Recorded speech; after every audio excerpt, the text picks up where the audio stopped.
we are running late because we don't even know how to digest what just took place. Episode 4 of Loki season 2 just took place. Wow, that was huge. That was a mind-blowing episode, guys. I don't even know where to start. I don't know where to start, but obviously we'll start at the beginning of the episode. We'll run through it, but very quickly we'll go all around. First, let's introduce our guest for tonight, Newbie Comics. There he is. Yes. What's going on, guys? Hey, thanks for having me on. Thanks for having me on, guys. I appreciate it. Dude, I'm Fresh surprised. blood. Yeah, I'm surprised you stayed up to watch it on a Thursday night. Dude, that's what my wife said. She's like, I'm surprised. I was like, I'm going live. I'm going live. She's like, what? You never stay. But yeah, here I am. But again, thank you guys for letting me crash the party. It's fun. It's fun. So what's that saying when you call into a radio? It's like long time listener, first time caller. Yeah.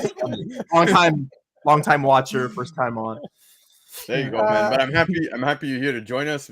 Before we get into it, though, guys, they said that episode 4 was going to be brutal. It was going to be a big one. Clearly, we know why right now. But Chiapet, you were about to say a little something regarding the episode, so go ahead. No, I'm trying to. I literally finished watching it 3 minutes ago. I'm trying to wrap my mind around so many like various things that you're gonna obviously guide us through because that's your job. Yes. That's why you get paid the big bucks, bro. BC. Yeah. That's why you get the big bucks to be the host. I get it's on track because there's so many tentacles that we could go down there, you know. And as you saw, I have a tendency to just have theories in the middle of the night. So I think it's best we defer to you on this one while I try to process. It's good because people come here for those theories, man. That's what we enjoy. I definitely enjoy it with you, man, hearing your thoughts and theories. But before we get into it, Anthony, very quickly, what were your thoughts at the end of that episode? How'd you feel, man? That ending got to me that I feel like I forgot the rest of the episode. So I can't wait to hear this recap, you know? All right, so well, surprise. That's all I can say. Yeah, we'll kick it off right away. I'll do a quick recap. So first and foremost, I'm trying to also remember most of it because a lot happened within this episode. But yes, the opening credits, you know, the Marvel logo starts to do its thing and it pulls us straight to the end of time, right? So we see exactly where episode 3 left off. You see Miss Minutes with Renslayer at the end of time with, you know, obviously he who remains dead in his chair. But now Miss Minutes is showing Renslayer that Kang wasn't always alone at this point, right? Remember she said in episode 3 she had a secret. Don't think you're gonna like it. Well, clearly we came to learn why she wasn't going to like it. So apparently Renslayer was there with him at the end of time, right? So kind of like what we expected, right? I think it was Chiapet who mentioned it last week, saying that, you know, maybe it has something to do with that she was there. Maybe he killed her or whatnot, but no, rather than a death, they have an exchange between you see He Who Remains and Renslayer in the recap that Miss Minutes is showing to Renslayer, and at that point Renslayer says, you know, kind of got to go back now to the whole TVA stuff, and He Who Remains says, I'll catch up with you, right? So the door opens to the TVA. Clearly that wasn't the intent by He Who Remains. Instead calls up Miss Minutes. Miss Minutes makes her pop up, this time a little less aggressive, right? She was not trying to get some Kang Wang. She was, you know, just asking him, are we here for a game of chess? But no, rather he says it's time for protocol 42 is what he said. I'm surprised I even remembered that it was 42. But yeah, so protocol 42, what he's saying is it's time to erase her memory and all of their memory, I guess, meaning at this point the TVA, right? So Renslayer learns the reality that she did all the dirty work all this time for him and the TVA, and now Miss Minutes is proposing something to Renslayer at this point that maybe we don't need him, and maybe we never did, right? And then bang, we get the credits, Loki, here we go. Pretty intense opening scene, right? Yeah. I really liked how it just jumped right into what the last episode ended on. They didn't try to like beat around the bush, like, oh, we're gonna show a flashback, this and that. No, right in it, where we left off, we're in it, we're gonna see it. We see Renslayer in there, and I'm like, wow, awesome. It's finally seeing her and Majors on screen together. Yep. Great. Finally seeing that comic book chemistry that we all wanted to see from the beginning. Yeah. Great opening. Yeah, it was nuts. Newbie, what was your thoughts? So just the opening scene. Opening scene, yeah. To be honest, I didn't think that they would go that route. Just because I don't think that they go the opposite or the obvious route a lot of times. Like I think that they, as much as like comic book readers, they want those stories. I think they like pivot, with characters, with changing, certain roles to like, who are men to women and things like that. So I didn't expect that, especially where we are with the story. Like I didn't expect that to just be thrown, right at episode 4. We got 2 left. But it is kind of cool how they just, picked up right away. I have told you off screen, I've told you in text when we've talked about this, days later on. I think this show, I think you'll appreciate it a bit more. Mm-hmm. And I challenge anybody today to do it, but like not even start from episode 1, but even if you just start from the last episode and watch it continuously, I think it goes back. Like I watched episode 1, 2, 3, like all the way through, and I like had a better appreciation, a better understanding. So I don't know. It's a good show like that, where other shows, when you go see it, it doesn't really like flow as well. This one flows really well, and you get chills right away. So good. Yeah, man. And of course, shout out to everybody who's here live in the chat. If you're catching the replay, of course, let us know what you guys thought. But Chiapet, man, I always look forward to hearing your take. Opening scene, baby. Talk to me. We all do. I love that scene, actually. I love the way that they depicted it in the miniature version. I thought it was interesting how you saw He Who Remains had that relationship with her, and how much more confident He Who Remains is than Victor Timely is. And what we see later on, I mean, it kind of makes tracks a bit, I guess. I also see that there's a little bit of melancholy when he cuts her. So they're building that whole that he appreciates her and loves her, but he has a grander design or grander scheme above all this. So his eye is on the prize, and he realizes that she's either I guess a rival and a distraction. I think it's both. I think she's both. So I think that's an interesting that they showed him remorse. Like, because once Miss Minutes left the room, he made that like one comment of I'm sorry or something, right, to himself, like the usual bad guy remorse type thing. That Jonathan Majors is so well the way he does it. It doesn't sound as cheesy, right? It's like I always say about Multiverse of Madness. If it wasn't for the fact that it was Benedict Cumberbatch and Elizabeth Olsen, lots of those Sam Raimi lines would have been a lot worse, because those people could deliver a lot of scenes. Thank God they got those people to do the Raimi stuff for sure. So dude. I did like the fact that the show's no filler. There like literally is no filler. Every time, even the conversations, it's progressing the story. Yep. Like even conversations that they have, it's all about either you're getting to know the characters' motivations, or you're progressing the story. So there is no filler. It's like Newbie said, it's so well constructed that you can watch it. And it is like, I have to say, one of the complaints or issues that the show could have to somebody. I mean, we're in this, right? Like all of us are in this, Yep. Like if you're a newbie, for instance, this can hit you hard. Like you need Cole's Notes. Like you need this show, and then you need to go to all the other shows to break it down for you. Like because it gets in the weeds. Like even just like the timey-wimey stuff and everything. So that's the one complaint. But even regardless of that, they've managed to kind of like streamline it as much as they can. A friend of mine said after the first season that the show stands, even if it's not a Marvel show, it stands as a great sci-fi show, like a Doctor Who. Yeah. And I think that's what makes it above else. That's what it is. It's beyond just a Marvel show. It's a good show, period.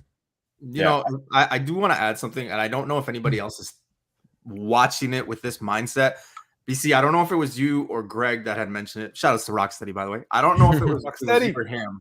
But I'll show love to either of you. You guys can take the credit, whatever. But after Ant-Man 3, we said the exact same thing that Paul Rudd said at the end of that movie, right? The end of that movie, I think it was you and me. Now I'm like hitting the light, getting the light switch. I think it was Paul Rudd that said, like at the end of the movie, he's at the birthday and whatever, and then he's, there's purple in the background and green, and he's like, wait a minute, he knew what was going to happen, so why did he let me win, and what's all this? And then like the movie just stops. I think same thing here. I'm watching it with that same mindset of like that opening scene. That's why I was like taking a different approach to watching it, because I'm thinking to myself, I'm like, he already knows that this is happening, right? Like, because even if you go back to season 1, he already knows, because he says, hey, I'm going to see you later on if you kill me or if you don't. So like, I don't know. I just feel like he already knows. So I was a little confused at that part, because Miss Minutes and Renslayer are playing this as if like, they act like they know him so well, but they don't realize that like that he's already seen everything, right? So that's just kind of like one of those mind things that I'm like, I don't get it.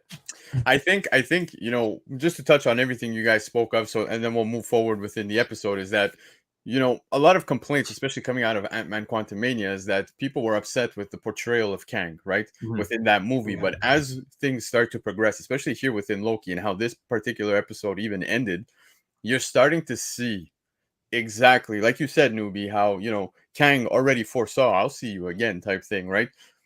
You can see the amount of destruction this man is capable of across the multiverse, right? And we see it firsthand now at this point,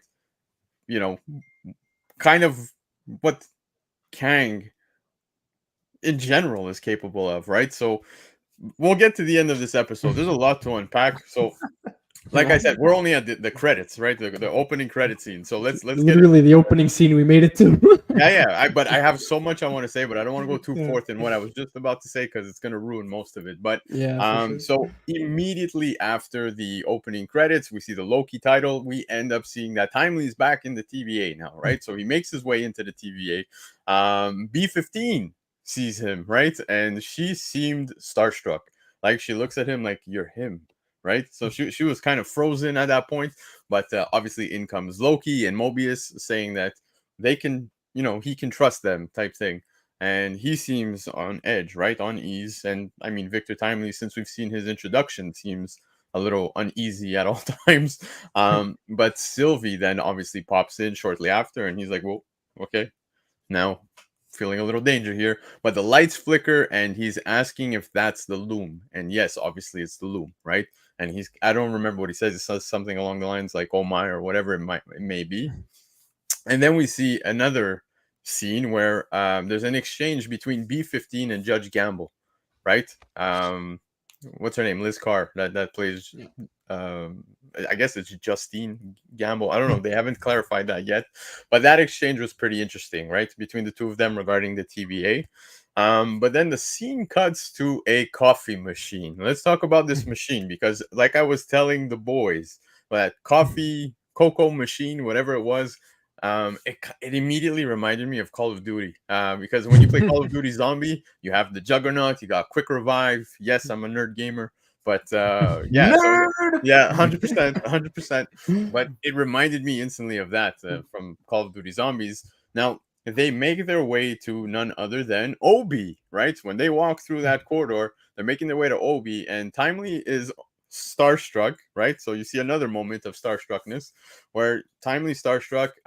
He looks at Obi and says, "You're the one who wrote the TVA handbook." And Obi responds, "Yes, but I learned everything I know from a 19th century man named Victor Timely. It's like a snake eating its own tail," right? That term was used in one of our recap shows not too long ago. But yeah, man, so that was a very cool exchange, seeing the two of them come to meet finally on screen. And we learned that, it's kind of one of those situations like, who came first? Was it the chicken or the egg, right? Yeah. So, yeah, that was pretty intense, man. So, kick it off. Who wants to kick it off? I was going to say, I got to give a shout out to my brother who mentioned the Ouroboros part, that it's a snake Yes. eating its own tail. There you go. I mean, so when he said it, when that came on screen, he's like, aha, I knew it. And I'm like, yeah, he did call it.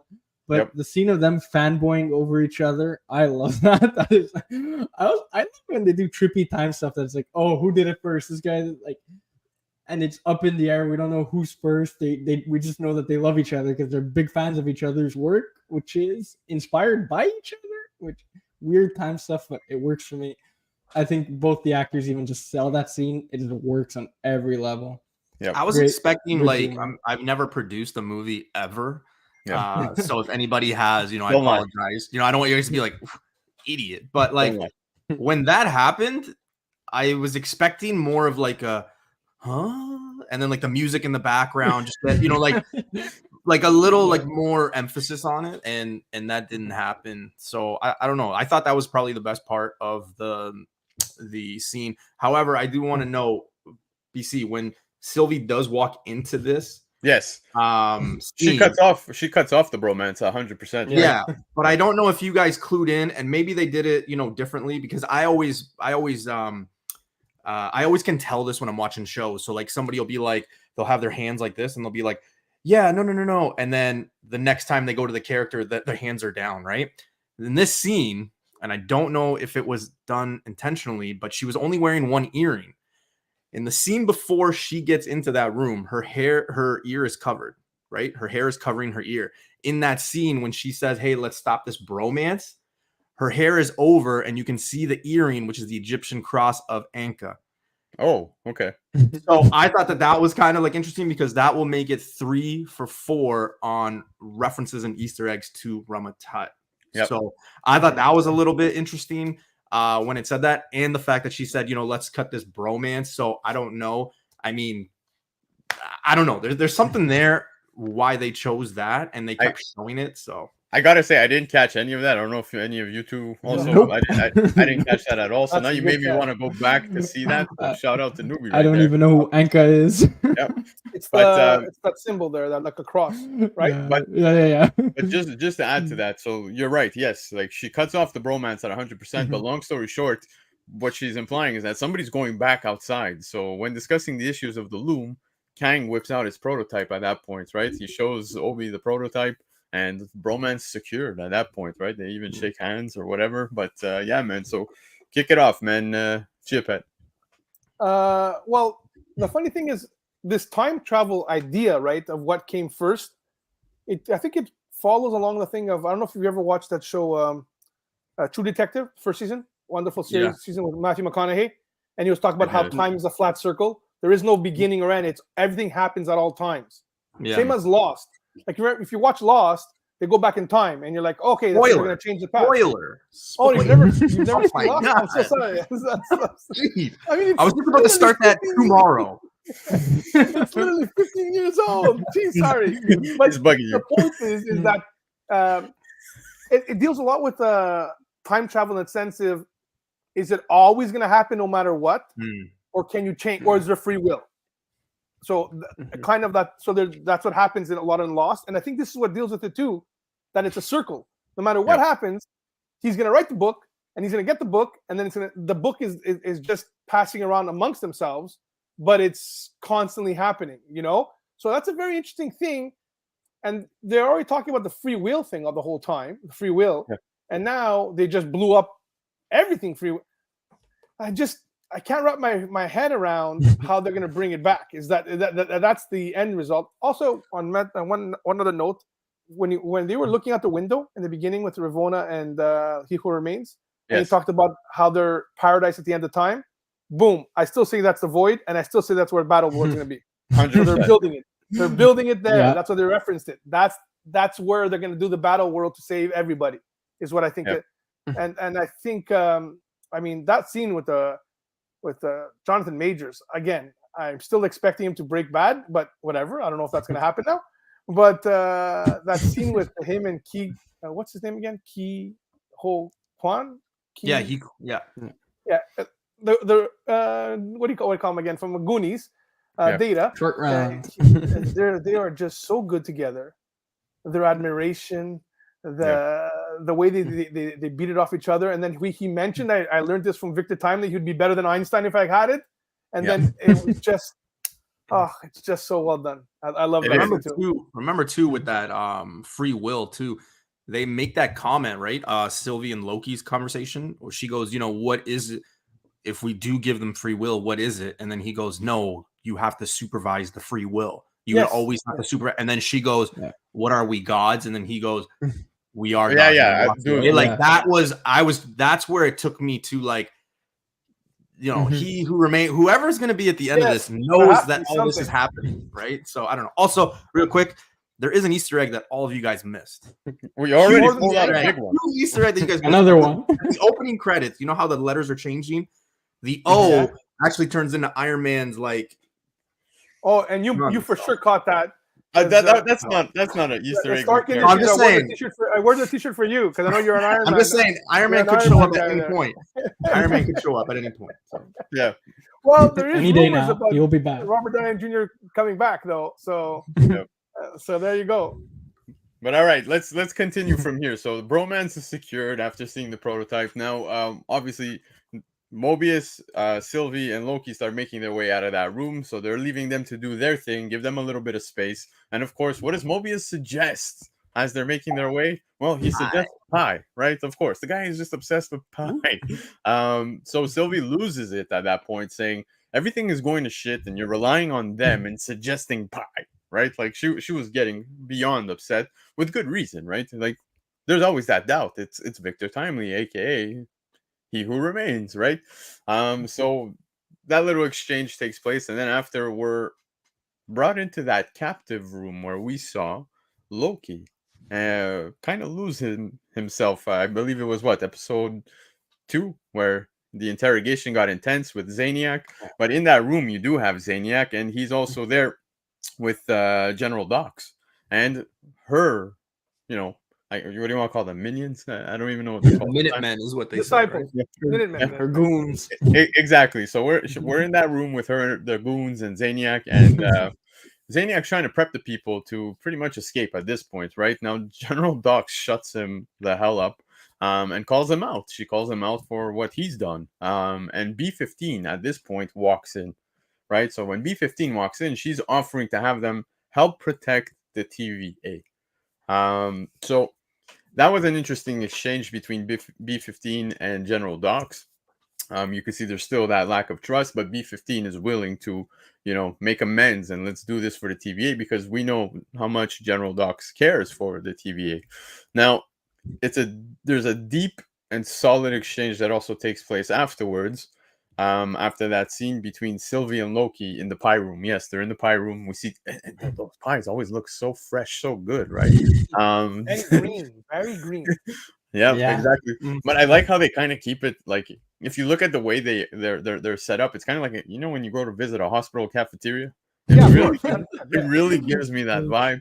But they're having a very deep exchange, and Newbie just spoke of it, and it for me it gave me chills when the exchange is pretty much the sides that they're playing here within everything that's happening. And Sylvie ends up saying, sounds like whatever we do, we are playing gods. But Loki's response of we are gods. Fuck yeah, man. That was like spot on. I love that so much. I don't know what you guys thought about all those exchanges.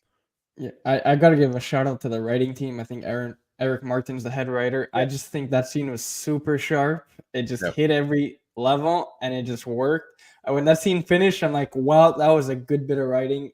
Oh, yep, great. Also, what is up with the pie? Is there something sinister behind that pie? What is up with it?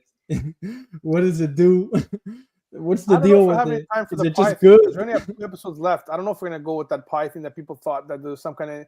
They don't have time for that. They literally. That's what I'm thinking. There's no time for that in this show about time. Yeah, well, the pie might be a little crispy now. I feel like it means something, but like in reality, it probably doesn't. Like I think it's maybe comfort. Yeah, more to it for comfort. It's like a learned behavior, maybe behavioral science that when you're stressed, you go get pie to relax. Maybe that's what it is. Yeah. Well, like soothing thing. I'm sort of guilty. I turn to some of these veggie straws every now and then. I love those things. I love those things. Those are on point. I'm into the Dare veggie crisps. They're like little chip ranch flavored ones.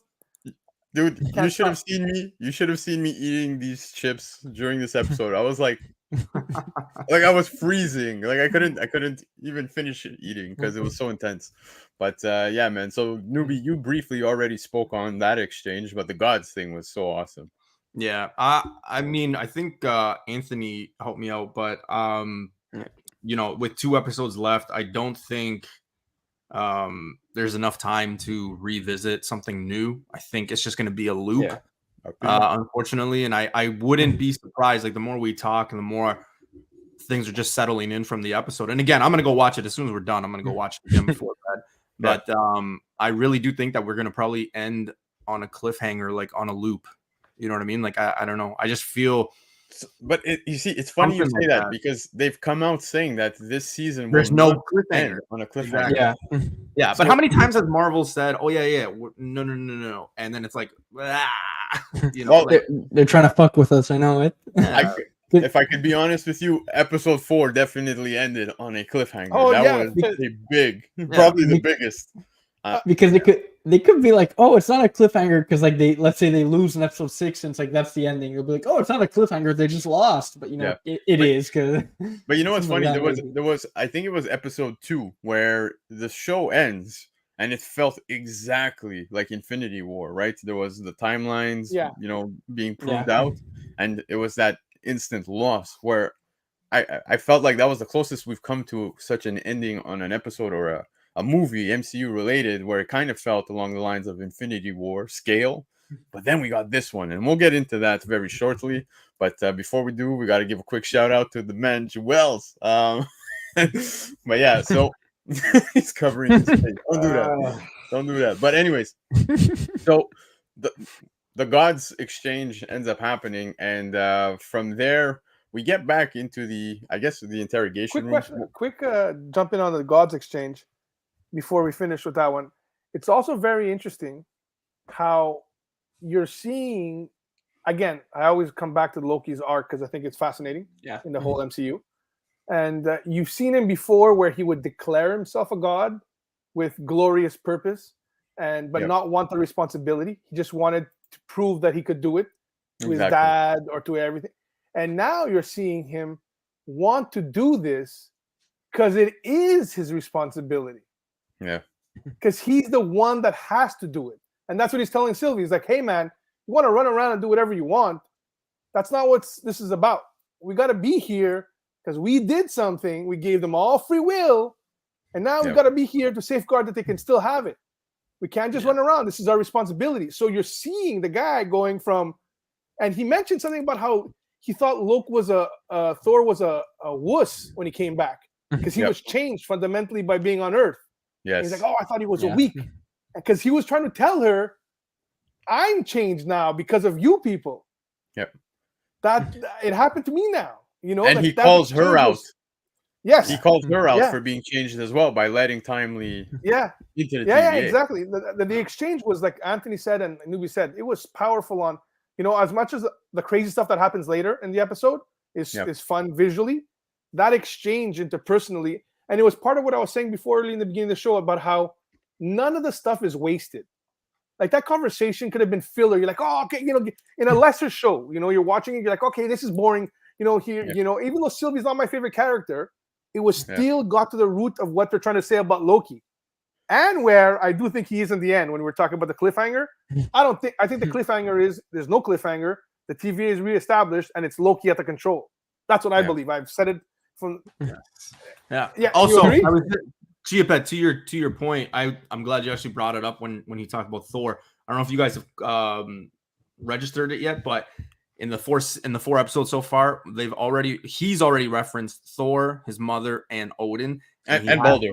He has compassion. He has compassion, like literally right after. And every time one of those family members is they talk about it, you see a scene like that where you're like, you know, he's changed. You find yourself, and I said this to BC last week or 2 weeks ago. I said, you watching the show, you forget that Loki is a villain. Like 100%. You're like rooting for the guy. So he does some evil stuff, like when he was in the shadows in this episode. The horns that makes you think, okay, he's still got a little bit of that nasty in him, you know. He's still mischievous. Just perfect for us to remember, like you said. But yeah, you forget about it, and it happened in a natural way, like where he was, you know. Fascinating. Continue, BCS. Sorry for interrupting. I just wanted to get that in there. No conversation. This is open discussion. This is how we do it. There is no structure to it. But if we're gonna talk evil, man, something very evil ends up happening in this point of the show, because what happens, we get back to that interrogation room, right? And now Renslayer enters the room at this point where we saw General Dox with Zaniac, and in it, she comes and offers to lead for them, right? So for all of those people in captivity, and she promises those who do follow her will have a life on the timeline afterwards. So I gotta say that's a heavy bet over there, right? It's pretty convincing. I would like to keep a life in the multiverse at some point. But anyways, everyone except Bradley pretty much ends up being trapped, right? Miss Minute starts off that machine. Remember the machine that Loki was using to pretty much interrogate Bradley? So Miss Minute starts that up, and dude, traps everybody except Bradley, Zaniac. And the walls start closing in, right? And Miss Minutes, she is beyond evil. Did you see that evil smile as the people were starting to die? Yeah, He's a man. fucking sicko, man. Oh, Exactly. Ass clock. Exactly. And as the walls are closing in, Dox looks and looks directly at Renslayer and asks how it feels knowing everyone would rather die than follow you. Those were her last words. Very, that was very intense. amazing. Went out like a champ. Yeah, walls closing in on them. Miss Minutes is loving every second of it, and that's it, man. They're all gone. Bradley's like shook, somewhat crying. But too bad, man. You made your decision, so sleep with your demons. Now we get out of that scene. Mobius walks into the room where Obi and Timely are working their magic, right? And Timely is fascinated because Mobius walks in with a cocoa, right? A cocoa, a coffee, whatever it was. He walks in with it, and even though they're in the process, Obi's doing his thing with the prototype and making sure that everything is functional. No, Timely's focused on that coffee. It's from a machine. You have that here. What is this? So back to the Call of Duty machine we go, right? I forget the name of the guard that was there, but Mobius tells him, take him to the machine type thing. So that's going to take place, but it cuts to B-15 walking in the room where everyone died, right? So she saw that, and what does she do? She goes to pull her tempad, and access is denied. Miss Minutes has pretty much taken over the entire system. So that was pretty cool, but back to the cocoa machine we'll go before we wrap up and summarize this little portion. We'll go back to the cocoa machine, and Timely gets a coffee. He seemed somewhat puzzled by it for some reason. I guess guys from 19th century has probably never seen such a thing like this. And what does he do? He offers it to the guard, right? He seemed very sympathetic at that point, offering it, even though it was his first coffee in such fashion. But the guard ends up getting pruned by Bradley right at that point. So coffee spills on the floor. Now Mobius and the gang learn that Miss Minutes has taken over the entire system, and they end up at that machine and realize that Timely is also missing now. So pretty intense. I gotta say that the walls closing in on all those people, that was insane. Anthony, I thought of you right away because you brought up the point that there were scratches on those walls that we saw the first time around. So I was keeping an eye out this time. But pretty intense moment. I mean, just the look on B-15's face when she's looking at like this giant human soup in front of her that's like all those people crushed together. Like you could see the horror on her face. It's kind of disturbed. Like it's actually like they don't even show you. And you just know, oh no, that is definitely fucked up. I don't need to see that, So well, they made the sound, right? Like you could hear like the crunching. I was like, and then like the liquid. So when the thing goes and it's just it's gross. Yeah. It's like I don't have to see that. I know it's gross. the sound's enough. But otherwise, that whole sequence, I was like, whoa, this is a lot darker than I thought. The fact that these people were willing to die rather than just join Renslayer, like, wow, okay. Well, that was also a gleeful moment for Miss Minutes, like you said. Yeah, you know what I mean. Like she was going ape shit. She loved it. That was the first thing I noticed. I know she's smiling because then it cuts to her like zoomed in on her, and it's like first thing I was like, why is this clock smiling? That sick freak. Like, Dude, oh, the whole time, because I saw her smiling like a sickle when people were in the yeah. process of getting tortured, and then immediately thought back to last episode where she was making her ways to Kang, right? She was making a move on him. Immediately, I was like, she's into BDSM. That's exactly what's going on here. They're That's telling us. guaranteed. That's what The they're clock telling is us. into that kind of stuff for sure. 100%. I don't even know how that shit works, but you know what, man? Like that is one fucked up clock. That's She all I can does, say. Anthony. Trust me, Anthony. I She don't- does. I don't know she goes, what Kang programmed. Oof. I don't know if you've noticed, and maybe it's just how I saw it, or maybe just the lighting in like the episode, but I've realized, and again, watching it consecutively, when she goes sadistical and like messed up, and can we swear on here?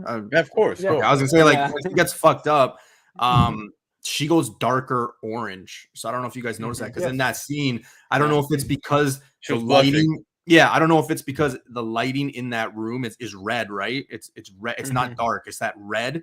I don't know if it's because of that, but they show an emphasis even in that scene where she goes all psycho. And when she throws the boat, when Renslayer goes on the boat, she's a darker orange. So I don't know, something to look out for. And then my favorite part about the episode, and that's when she did go really dark, is when they actually, and I might be going ahead, but when she says, "You'll never be him," where they like screw up the Wonderful system. scene. Like, Yes. Yep. I think that was probably the best part of the episode, to be honest with you. Like Yeah. that whole We'll do a deeper breakdown of that, but yes, Yeah, I I don't love want to that chip so ahead. much. Ooh. What's the saying? I think it's called Chekhov's gun in writing. You never Yeah. introduce a rifle if you're not intending on making sure it gets fired by the end of this the movie or the book or whatever. So clearly they introduced that torture chamber in the first or second episode because they intended it to go off in this episode so we can know. So they kind of got us up to it. And they also, because interesting is, they also gave us a taste of what Brad felt in that, Brad Wolf, right? So he didn't want to go back to it. So they're kind of adding layers to that character slowly as well. Like you can feel his motivation throughout the whole thing. You can understand why he's doing this. He got a taste of his life. It was good. He cared about these people, but he didn't want to be tortured. Like they've done a really good job, even in the limited amount of time we saw Docs. They even gave her layers in her character. Yep. Like she was the way a lesser show will see Docs and the B-15 relationship, and they'll go for the cheesy stuff, and they didn't do it. So I think that's that really helps on the whole thing. Yeah. Our brother Rocksteady made his way to the chat. Appreciate him all the time. But yeah, no, Chiapet, I agree with you 100%, man. The fact that they're capable of adding such layers on short periods of time to characters, right, is really awesome, well executed. But let's get from this point to the end of the show, because there's now a lot to unpack just in this portion. Looking into it right away. So into that boardroom, we kind of go right now. We left off with the pruning, right? By Bradley. So we go back into that boardroom, and Timely, Miss Minutes, Renslayer, and Brad are in that place, and they basically just say they want the device, right? To Victor Timely. This is what it's all about. And clearly he's stalling, right? He's showing the book, the TVA, his stuff, and so forth. But now Sylvie, we cut to another scene where we see Sylvie and Loki making their way to an elevator, and Loki gets stuck outside of it. But before he does, he notices the camera focus on him immediately. It turns to him, and then the doors immediately shut. Miss Minutes is in control here, and this scene immediately felt familiar, right? You saw the Loki and Sylvie in front of the elevator thing, and now Sylvie's stuck inside there. Loki's in the hallway. His device turns from red to green, but it's not the same Loki we saw stuck outside the elevator, right? He's got the shirt and tie without the jacket. No jacket. Yeah, and I noticed it right away when he was looking at the color. I'm like, Yeah. oh, this is episode 1. So we're finally going to get answers here, right? Because we also hear that goddamn phone ringing. Remember, we've been stuck on that phone since episode 1. Oh Who did you God. guys think was in the phone when he picked it up? Who did you think? Dude, Miss Minutes. my mind, my mind was Yeah. going wild. We'll forget episode 4. From when it first rang, we had so many theories saying maybe it's another Loki calling Loki at that point in time, setting a time for when it rings. That's when the pruning has to happen, or whatever it was. Like, we were making so many different theories, but we got our freaking answer right here. So it turns from red to green. The phone's ringing. Now Loki sees Loki from episode 1. We see this episode's Loki, who we've been following from pretty much episode 1, I guess. But there has been now time jumping that's gone on. So he's behind him at the elevator and making his way to him. Now, he picked up that device that prunes from the scene where Timely's coffee had been spilt, right? In front of the Call of Duty machine. But anyway, so he prunes Loki at that point in time. So we learn right then and there that it was future Loki, as some of us expected, right? Including yourself. I know Chiapet was saying it. Anthony, you said it. But future Loki prunes Loki at that exact moment where it was necessary for him to make his way back in episode 1. Now, the phone's ringing and they answer, and it's so intense as they're making their way to the phone, like Newbie was saying, that cinema feel with the music and everything. The tension. Yeah, the tension's there. They answer the phone. It's Obi. It's Obi. Who would have thought it was going to be Obi? It was so simple. Yep. Also, who lets the phone ring for that long? Man, if I call you, 3 rings. That's the max I'm giving you. The first one, I know is not going to connect. The second one, I know you heard it. The third one, you're probably looking at and be like, no. So that's it. For me, it's 3 rings. I'm out. But I'm not sure BC's. I don't think we're relying on BC to be the one to save the whole time loon thing. No, I think he kind of gave a couple more rings because he's like, listen, we really need Loki on this one. So in worst case, we leave a voicemail. The phone call really messed me up because I don't know if you guys noticed. There's a new trailer for the Marvels, and there's a scene at the end of this new trailer that it's Camila being like, we might need somebody or something like that, right? So I don't know why, but my mind when he picked up the phone, because I was expecting BC got me like you teased me pretty good the last 24 hours, man. Like I was expecting like Gambit and Rogue and like Apocalypse. No. I was expecting all this, but the thing that like I was expecting, and I don't know, again, seeing that trailer for the Marvels, I was expecting like Spectrum. I was expecting someone. I also had like just a brief second of, do you remember in WandaVision, Spectrum is talking to somebody on the phone, her physicist friend, and we don't know. So all that just popped up at the same time for me. Yep. Also, though, I was expecting somebody else to just jump in and prune that Loki. Like it was going to be. Yeah, like I didn't think it was going to be like the Loki that we were watching. I thought it was just going to be somebody random, somebody different, Brad, like somebody, or the big like reveal. Like I was expecting that. But now it makes sense 100%. But like Anthony had said, just before we went live, my theory on that is we don't have that much time. There's 2 episodes left. Yep. I literally think it's just going to be like an Edge of Tomorrow kind of thing. And that's kind of how it's going to be, because now like he doesn't have that memory. So like if it is wiped out, I think that's what they want. I think they want you to think that they've been wiped out, where like Chiapet said, I don't think it is. I think the next episode we pick up like right there. So like, I don't think they died or anything like that. I think we pick up right in that. Never gonna see them again. So we'll get into our theories in the ending of the actual episode, because right now we're still at the telephone, and it's funny because you guys are mentioning how many times it rang, but when they finally pick up, Obi's like, finally, you know what I mean? Like, yeah. He was surprised. But you know what? It tracks with his character that he would be stubborn enough to wait. Yeah, because exactly. he doesn't get frustrated. He just it has to be done. So I'm calling now. Yeah. Like I think at one point earlier in the episode, he had a great line about how his life is ruined. I think to Mobius. He goes, "Oh, you just ruined my life." Like he feels like so nonchalantly, as if like it's nothing. Like his life is ruined now. But I still like you, Mobius. Like there's no hard feelings from it, And I know there's like a lot of theories going out there that Obi is some kind of villain, but I don't see how they could track now. You know, like I mean, it doesn't seem like how it could work because we've seen so many times where he's alone and not acting villainous.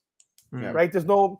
It would be a bit of a swerve, I think, a little bit. You know, like even with Victor Timely, like I was saying last week, we've seen him act villainous, not villainous, but selfish.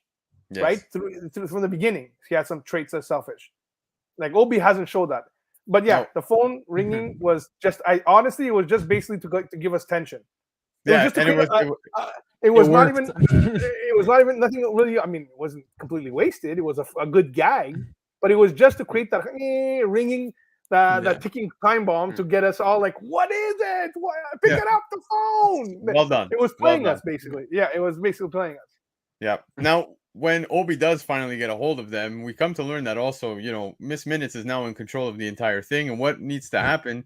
Well, in order to bypass it, they pretty much need to reboot the system, which would completely shut her down, right? But it would expose them in certain ways, right? So it was a gamble. They made you feel the intensity of the gamble. If we do this, this is what could happen. Now, they end up rebooting the system. And in that room, we start to see Miss Minutes starting to glitch, right? And for me, the glitching and transition of when Miss Minutes is pretty much dying out was incredible. Like even to the point where she changes into that vintage arm clock. 8-bit. Yeah, 8-bit. Yeah, 8-bit. Really, it was so good. But her last words, dude, as she's shutting down, she looks at Victor Timely and says, "You'll never be him." It was so intense. And Newbie brought it up already, that scene, but dude, it was well done, man. But let's not just focus on that. Let's get to the end of the episode so then we can recap all of this. Now, lights go off, right? System's been completely rebooted. Everything is down. Renslayer sends Brad to see what's up, right? Because the lights went out in the room after Miss Minutes went out. So Loki and Sylvie, you know, come face well, actually Sylvie's hidden. Loki's in the dark of that hallway. Brad's making his way slowly, sees Loki, and Loki's like, how about that rematch type thing? Now Sylvie pops up behind him. What does she do? Pretty much possesses him, or whatever it was that she uses her magic to control him type thing. So by doing that, back to the room he goes, meaning Zaniac, Bradley, whatever you want to call him. And what does he do when he gets there? He prunes Renslayer, man. So that was pretty intense. I'll be honest with you. I expected him to go back in the room and there would be a scuffle, a fight, or whatever. But I didn't expect him to prune Renslayer so quickly. So that ends up happening. Now, Timely is capable of escaping with Loki and Sylvie at that point.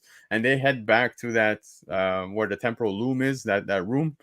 And they're able to kick the system off again by scanning Victor Timely, and it says "Welcome back," I think, or "Welcome he who remains." Yeah. So that was okay, right? Pretty intense at that point. Got me thinking. I don't know about you guys, but now they need to make their way outside ASAP. It is hitting. It's about to be a catastrophic moment any moment now, right? So Loki says, okay, I'll suit up, I'm going back outside, let's do this. And Victor Timely cuts him off, says, no, I'm gonna go, it's gonna be me. And dude, he gears up, looks stressed as hell, the door's open. The second he makes his way, gets shredded worse than Reed Richards in Multiverse of Madness. Like way worse. Yeah, it was instant shredding. The guy looked like he went through a meat grinder. But yeah, well, maybe I'm exaggerating. We didn't see no blood or anything, so don't take it like that. But yeah, he ends up dying immediately, and that was like, oh my god, like they already killed off Victor Timely. I thought we were gonna get more out of him, but that's nowhere close to being the case. So now the temporal radiant destroyed him, right?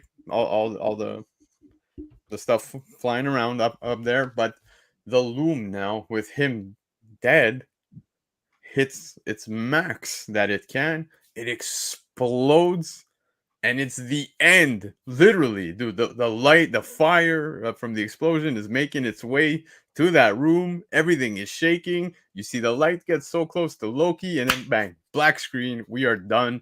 That is the end of episode 4. that left us on a cliffhanger. We said that, we know episode 6 will not leave us on a cliffhanger, but Jesus, did they ever do it with this episode? That was, for the first time, I gotta say, episode 1, I was looking forward to episode 2.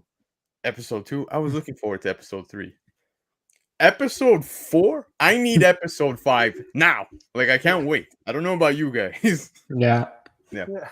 I need episode 5 like yesterday, like I need to watch this like right now. I don't know why I'm waiting. Everything about this, I'll say third act, but like, mostly the ending of this episode just caught me off guard in every sense of the word. Right down to Miss Minutes when she has something to say, I'm like, oh no, she's gonna say she loves this guy, isn't she? Oh, I don't know, I don't want to see this again. Then instead, it's actually killer words of "you're never gonna be him," and I'm like, whoa, okay, not what I thought, and it hit hard. I'm not gonna lie, like that to me, that would be enough to turn me into a villain. I know if somebody tells me that. So, I mean, besides that, Rensselaer getting pruned, like what already? Like I'm like, oh my god, it was just leaving me speechless, man. Like it was nothing. She just got pruned like it was nothing. Yep. And then last but not least, the whole thing goes off, and the cut to white and the absolute silence. Yep. In which the silence was heard around the room here. Yep. I didn't know what to say. It just caught me so off guard. This whole ending, like every sequence was just one after one after one, just getting Jonathan Majors being turned to spaghetti too. Like I'm like, the minute he like died or whatever, I was like, what the fuck is going on? Yep. Nobi, man. I'm trying to find something because I thought. Do you want to go to Chiapet real quick? I'm trying to look for something. Go ahead. I'll just look at the chat for a second. Comic Nation. Shout out to Comic Nation in the US. Not the mad villain, of course. In the US, you should always. No, hold on. Chiapet, I'm gonna have to cut you off. I'm gonna have to cut you off. Canada and UK as well. Shipping. Yes, you're right. My bad. Use Black Crown for 5% discount. Go ahead. Yeah.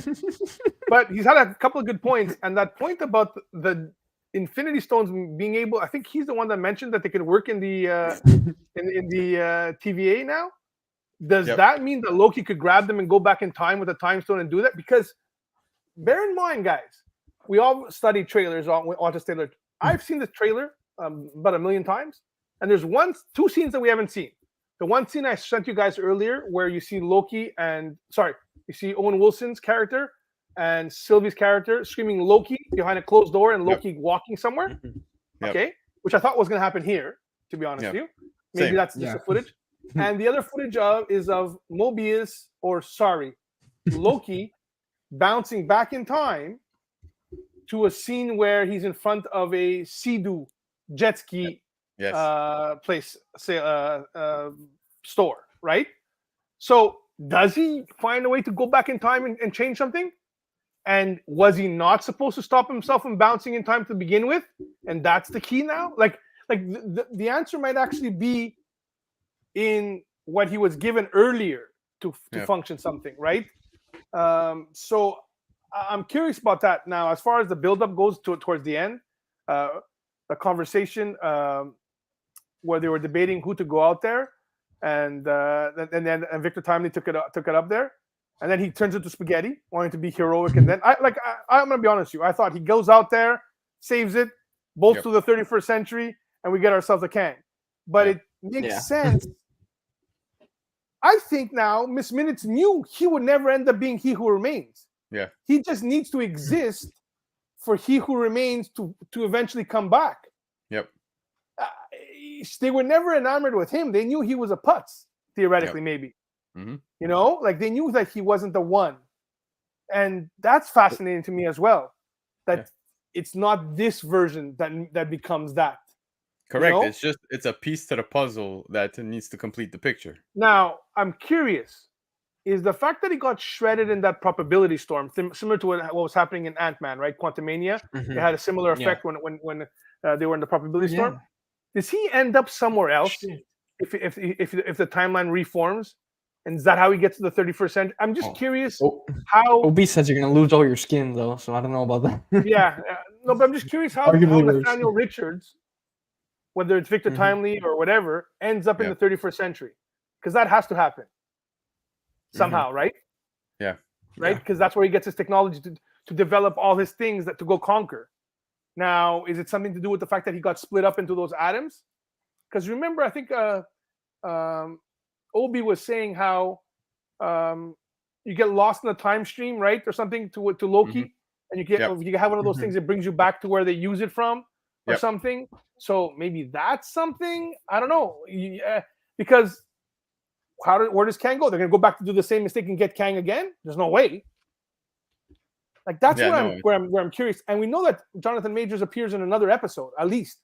He said 3, if not 4. He's got 3, yeah. And he's only done 2. So I presume they're not gonna waste it on a bit cameo. Like we're gonna see more Jonathan Majors. So I'm curious. I don't think we see him next episode, or not much at least. I think I don't think we're gonna see him at all. If I have to guess, I would say episode 6. Now, you briefly touched on something that I was looking to tell Newbie before we started the show, because we all hopped on literally seconds before 10:30 because Newbie had we were. research, though. Sorry, Newbie, did you get what you wanted to find? Because you were looking for something. Yeah, so I was looking in the scene where they're in the boardroom. That's how much. Okay, again, it could be nothing, like 0, but it's just the way my speculative brain works. When he takes out his TVA pad, you kind of see his belly. You see like a gold necklace.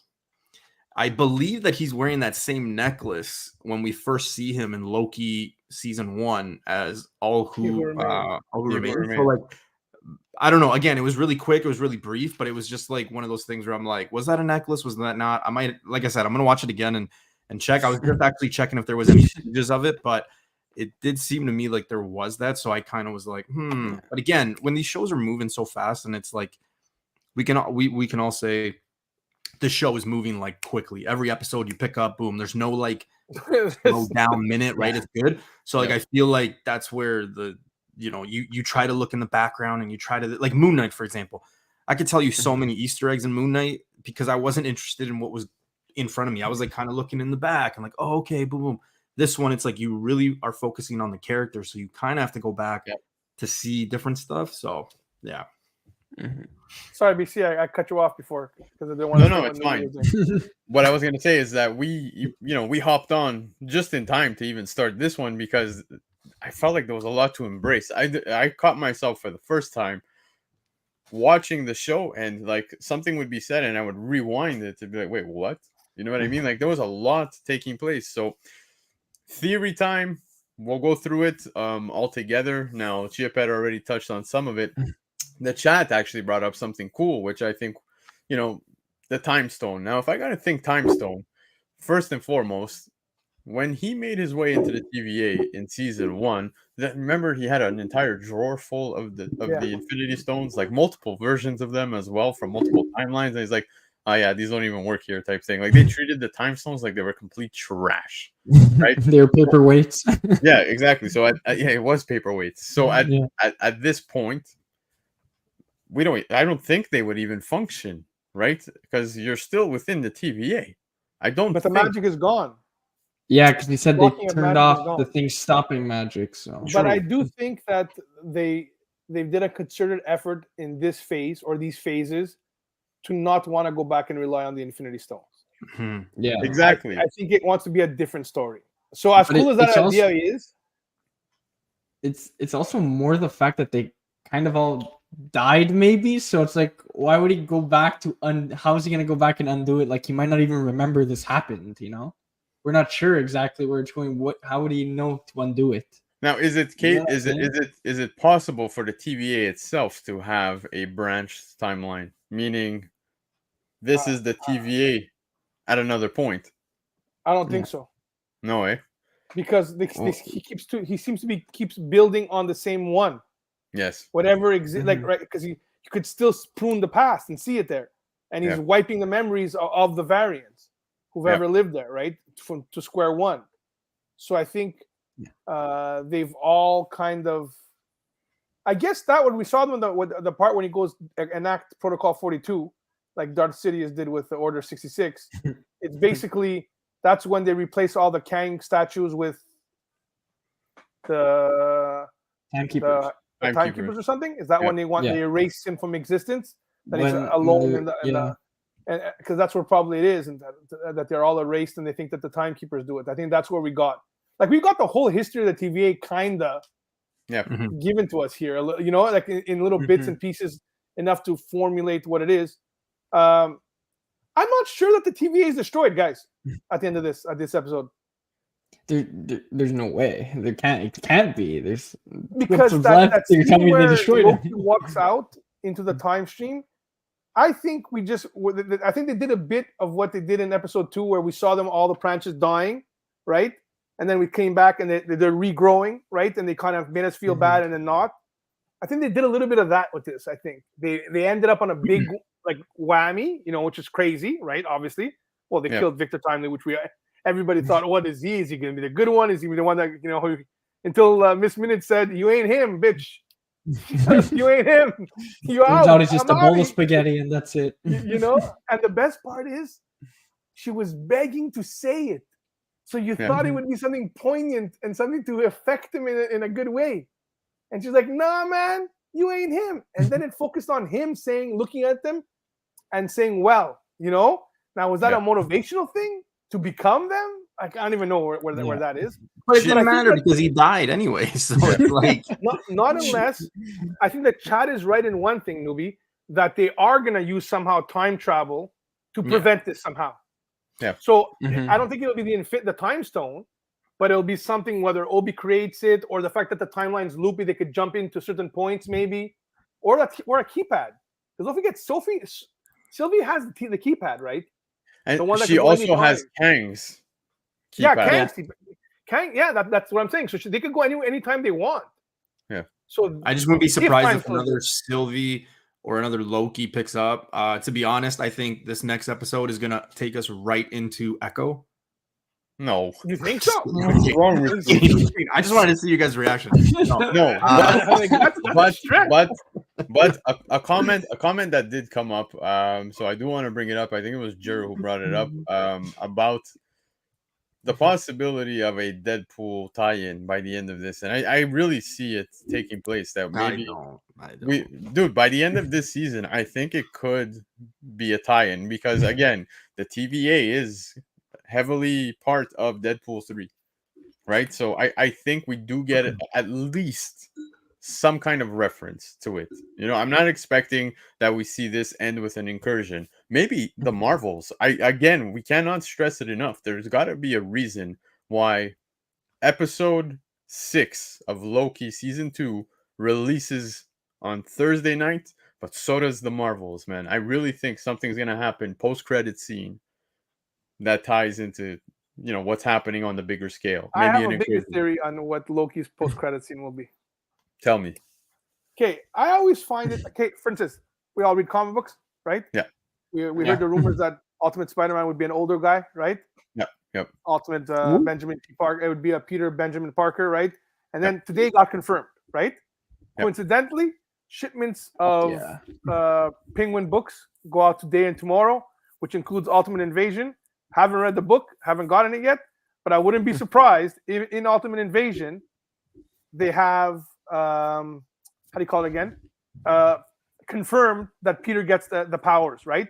And has a family. Okay, so basically they're just getting a day earlier because they know that it'll be spoiled tomorrow, right? No change.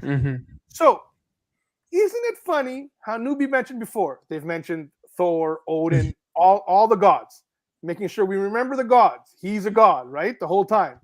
And then today the rumors come out that Thor 5 is in development. Yep. And we heard Feige say, and the developers, Endgame is a reunion between Thor and Loki. Yep. Now, wouldn't it be interesting if Loki, at the end of this, has reestablished the TVA, rules the TVA, and the post-credit scene is him walking up to his brother and says, "Brother." Chris Hemsworth turns around, cut to black, and people go ape shit. Yeah, could happen. I like it, man. That Echo thing sounds pretty good, though. And also, that's how you bring Thor into the battle for the TVA, and you bring him closer to this, right? And then Thor turns around and says something like, "You're not dead. I should have known." Yeah.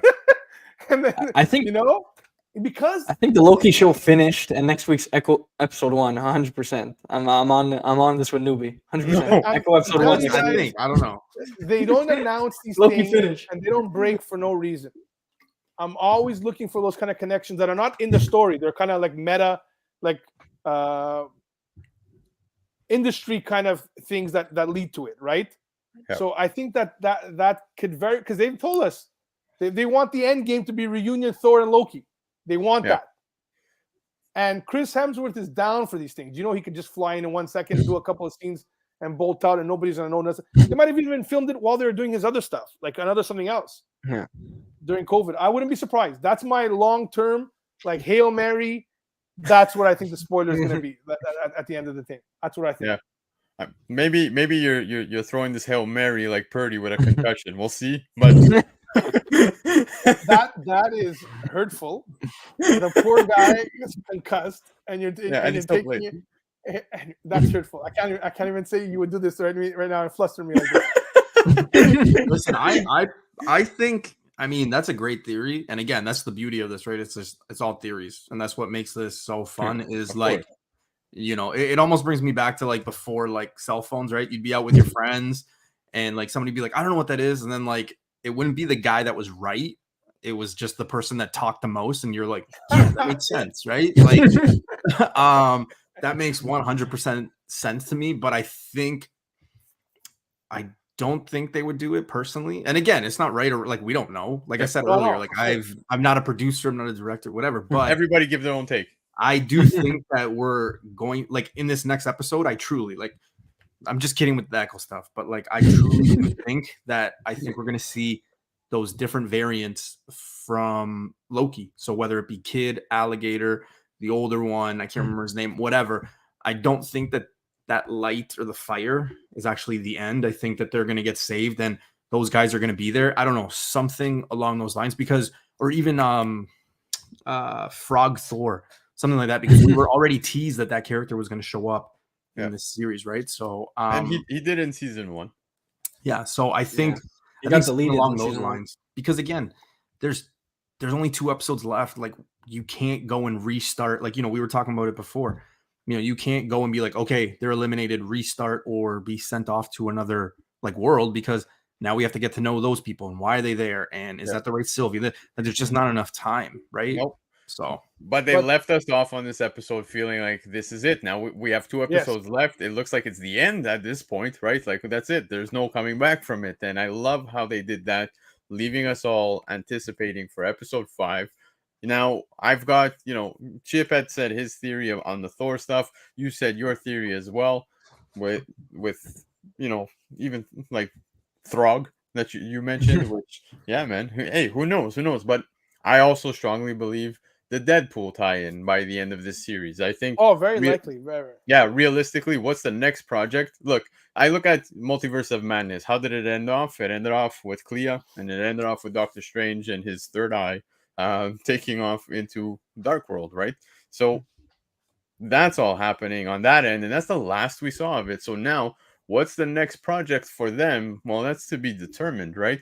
Now, when it comes to the TVA, Loki, and so forth, from the rumors we've heard with Deadpool, it looks like that's their next venture. So I figured that would probably make a little more sense.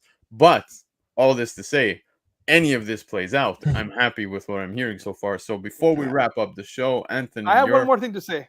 Yes, forget Anthony. It's all good. Don't worry. Ravonna Renslayer got pruned.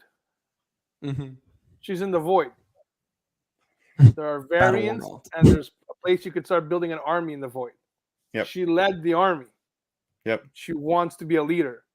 In the comic books, she's a badass warrior. Do not be surprised if we see Ravonna as a warrior next time we see her. Yep. Makes sense. I have to give her army. Her story is not over. We know that people will survive when they go in the void.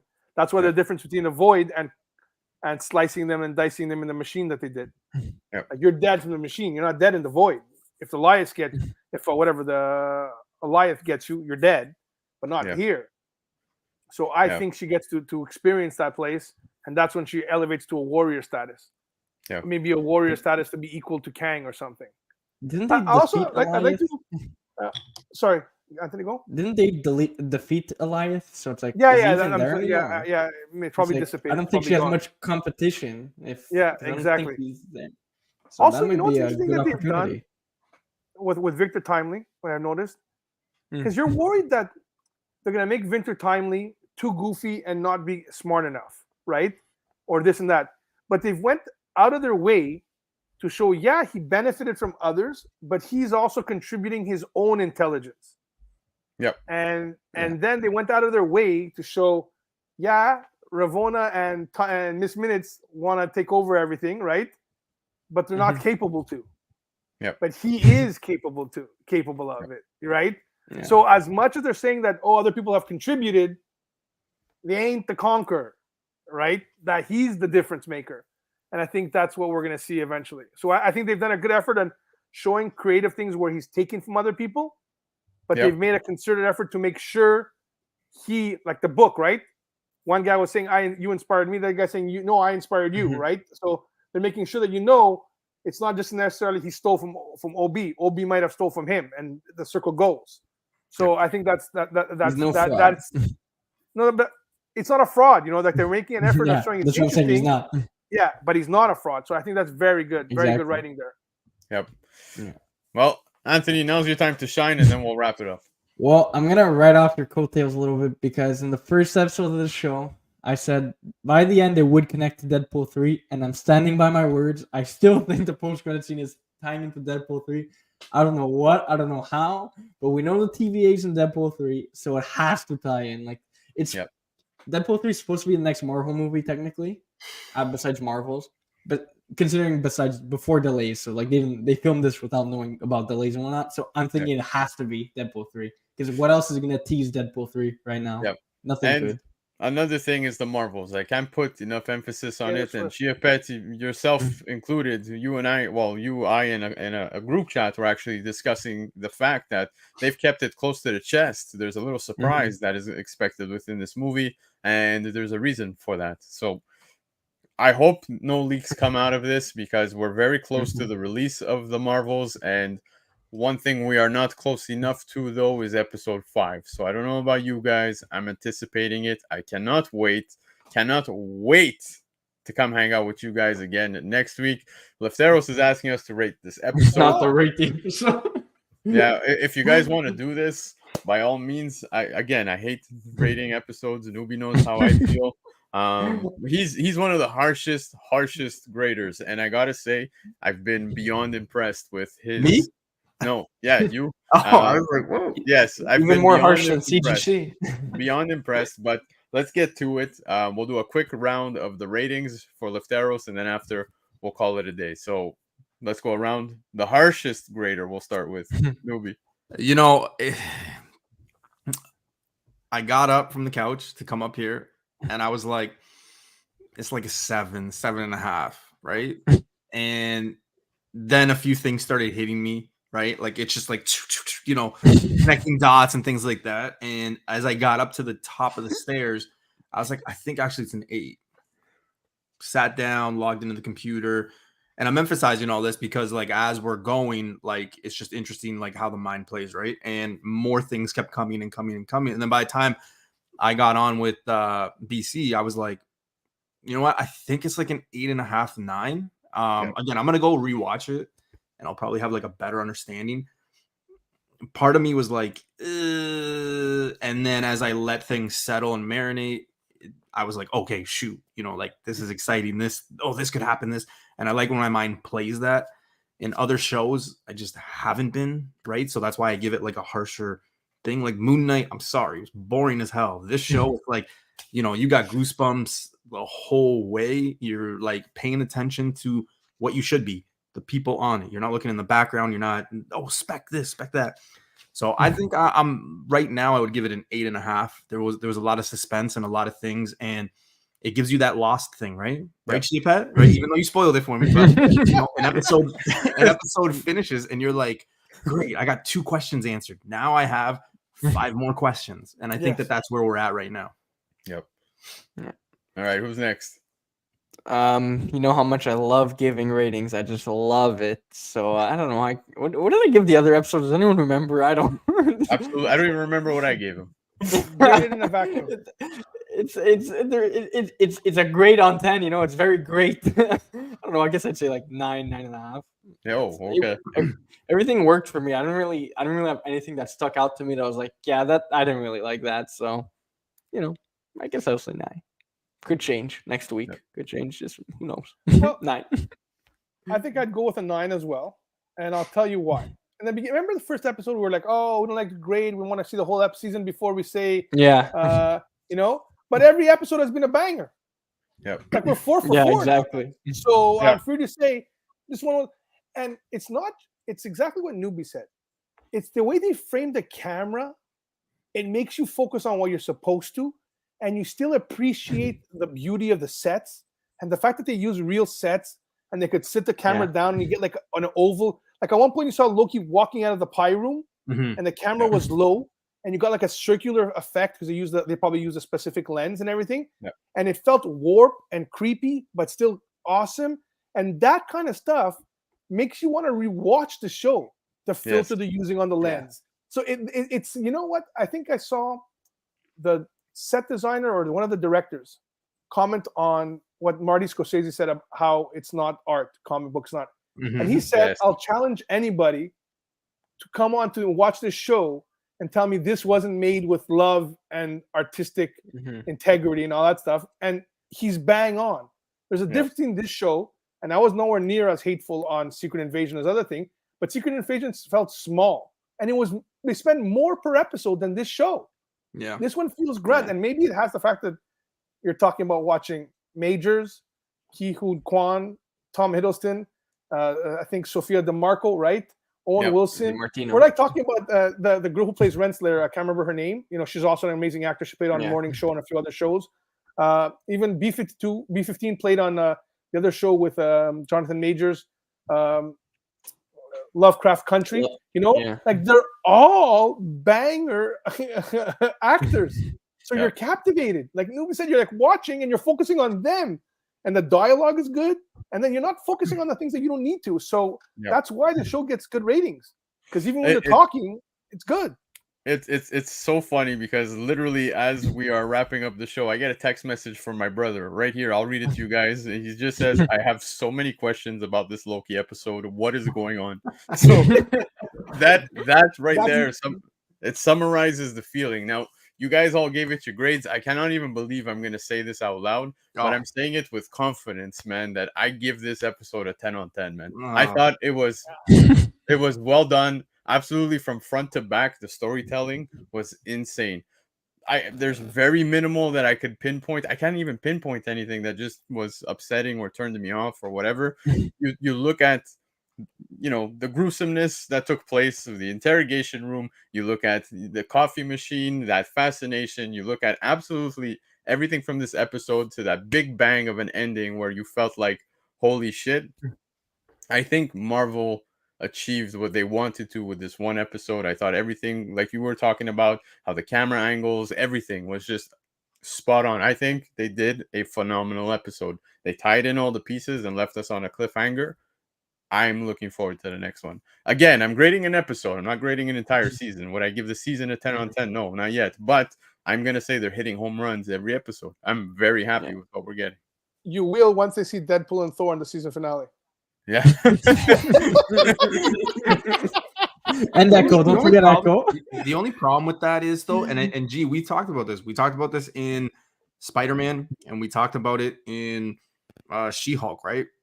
If your end credit is going to establish how well your show did, how well did your show or movie really do? You know what I mean? 100%. Like, no end credit, baby. Yeah. The Spider-Man. What did everybody talk about after the Spider-Man? Oh, Venom's in the thing. It wasn't it wasn't anything about Spider-Man. It was everything was in No Way Home in that universe, you know? No, that was more for the Venom movie than or what? Yeah, sorry, Venom. Yeah. Venom's what I was talking about. Yeah. I agree. Like, that was the Venom thing and the Black Adam thing. And even the things that heard about the Marvels thing. If you're marketing for a teaser at the end, then you're obviously not happy with the product that you have in your as a movie. Exactly. So I hope it doesn't. AKA the Marvels. I hope it doesn't happen that way, but yeah, but I think that it was the opposite. They were trying to hide that, though. I honestly do think. Yeah, That's why absolutely. they pushed the premiere till the day before, and then they got screwed. Like I said, You can't hide anything. Entire storytelling of this episode was absolutely insane, from the gruesomeness like I spoke of, to the Miss Minutes being fascinated by it, and of course saying her last words, saying you will never be him. Everything about it was just well done. I love the episode, debates between the gods, all the exchanges. So yeah, I'm very happy with this episode. But like I said, episode 5 cannot come fast enough, and of course not only just the episode, but one thing I look forward to every week is talking with you guys. So a big thank you to Chiapet and Anthony for co-hosting this Beyond Time with myself for 4 episodes. And I presume we've got episode will be back next week. Yeah, we got episode 5 and episode 6 coming up, and a big thank you to Newbie Comics for hopping on tonight to talk about this. And is it Beyond next week too, right? Newbie, you're back next week. Yeah, if I'm invited, more than welcome. The door's open. We just like talking geek stuff, man. So I mean, if you want to do that, I think the more the merrier. We get some good exchanges, and I mean, honestly, the other stuff was awesome. The other thing too is I can't wait for tomorrow morning when all those, I know we're all nerds, but I'm a big Simpsons guy, and anytime I hear the word nerd, I always think of Homer. Nerd! But I can't wait for those nerd to make those 365 Easter eggs you missed, because I guarantee you right now, we're going to wake up tomorrow. Yeah, new rock stars. Someone's going to make one of those videos of like, hey, this Easter egg with Miss Minutes destroyed herself. Did you see those numbers? It means Iron Man. And then like something like that. So. That's something I know you're very hopeful for, but one thing I'm hopeful for is to see you back with us next week. And of course, as we wrap up the season with episode 6, and then falling into the Marvels. But Newbie, you actually have a mid-season recap that you're planning on doing very shortly, right? So yeah, with this dude, Rocksteady and his friend Newbie. Oh wait, I'm Newbie. Rocksteady and Mr. BC joining me. Yeah, so we're gonna just touch on the 3 episodes and then today's episode before we get kicked off to episode 5 next week. Yeah, so I'm looking forward to hanging out with you, Rocksteady. I mean, I always look forward to hanging out with you guys weekly. But a big thank you to everybody who was in the chat tonight. I see some new faces popping in towards the end. And Naomi, greatly appreciate you swinging by. And of course, Logan with a very fun episode idea right here. Miss Minutes versus Ultron What If episode would be absolutely amazing. Logan, that's amazing. Yeah, exactly. 100%. Yowie wowie, 100%. Definitely catch this replay.